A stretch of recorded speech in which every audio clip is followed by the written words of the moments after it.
Wealth so far outweighs all other blessings of life that a truly healthy beggar is happier than a sick king. Whoever violated trust once loses it forever. Wealth is like seawater. The more we drink, the thirstier we become. And the same is true of fame. Mostly it is loss which teaches us about the worth of things. We forfeit 3/4 of ourselves in order to be like other people.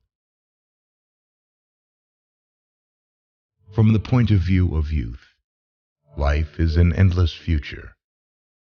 From the point of view of old age, it is a very short past. Reading is thinking with someone else's head instead of one's own. The first 40 years of life give us the text. The next 30 supply the commentary on it. The clever are not so much looking for loneliness as they avoid the fuss created by fools. Ordinary people merely think how they shall spend their time. A man of talent tries to use it. Each person can be completely himself only while he is alone. Life is a constant process of dying. Each person can be listened to, but not everyone is worth talking to. Every man takes the limits of his own field of vision for the limits of the world. To get married means to have your rights and double your responsibilities. It is better to find your mind in silence than in conversation.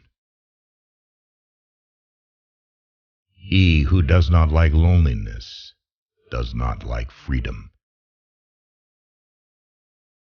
A high degree of intellect tends to make a man unsocial. Living happily means living less unhappy. Life swings like a pendulum backward and forward between pain and boredom. If you have reason to suspect that a person is telling you a lie, look as though you believed every word he said. This will give him courage to go on. He will become vehement in his assertions, and in the end betray himself.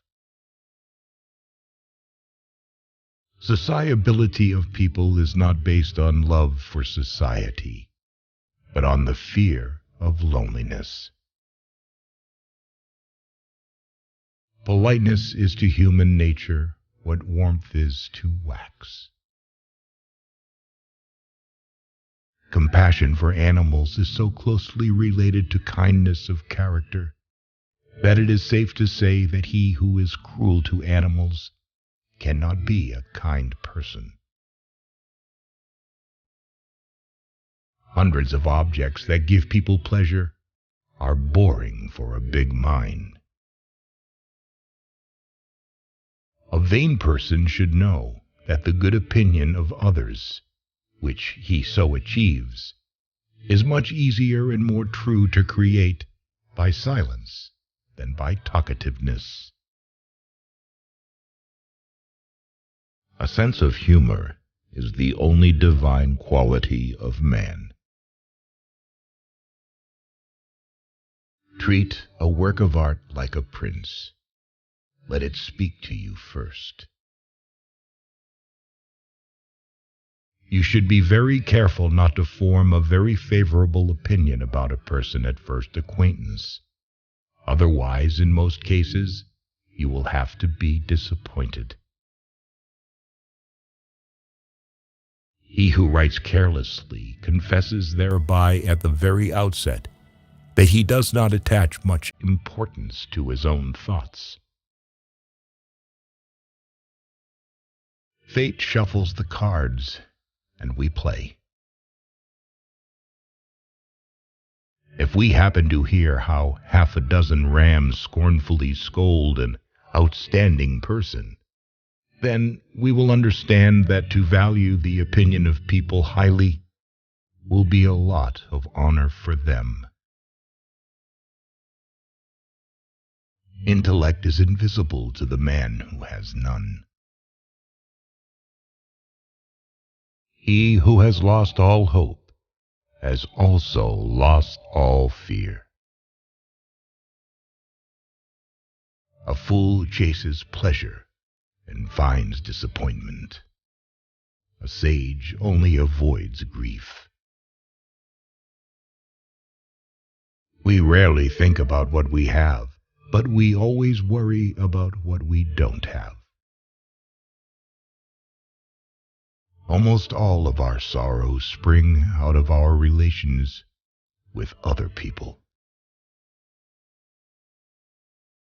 Such is the lot of great people in the world.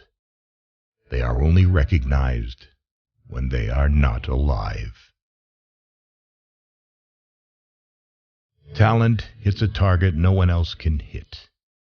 Genius hits a target no one else can see. Compassion is the basis of morality. Happiness consists in frequent repetition of pleasure. The person who writes for fools is always sure of a large audience.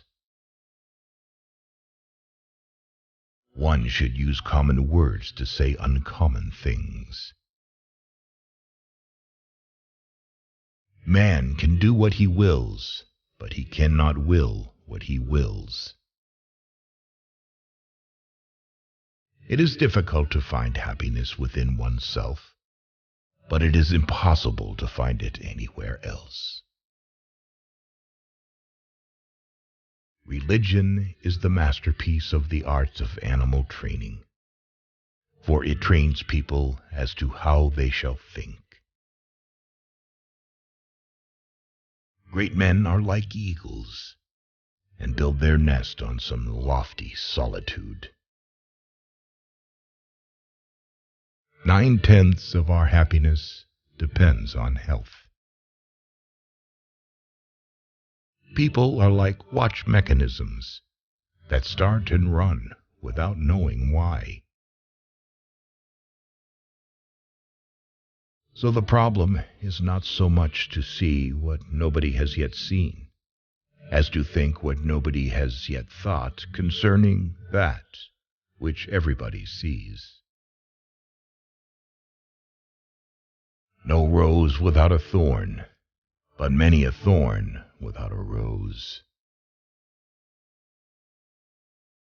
Hope is the confusion of the desire for a thing with its probability. We can regard our life as a uselessly disturbing episode in the blissful repose of nothingness. The safest way of not being very miserable is not to expect to be very happy. Every parting gives a foretaste of death, every reunion a hint of the resurrection. The shortness of life, so often lamented, may be the best thing about it. Change alone is eternal, perpetual, immortal. If we were not all so interested in ourselves, life would be so uninteresting that none of us would be able to endure it. We seldom think of what we have, but always that of what we lack. faith is like love. It does not let itself be forced. Most of the time, people take advantage of you when saying you're better at something than they are. If they gossip about you, it means that you are enough not only for yourself, but also for others. Men are the devils of the earth, and the animals are the tormented souls. After your death, you will be what you were before your birth. Don't tell your friend what your enemy shouldn't know. The business of the novelist is not to relate great events, but to make small ones interesting.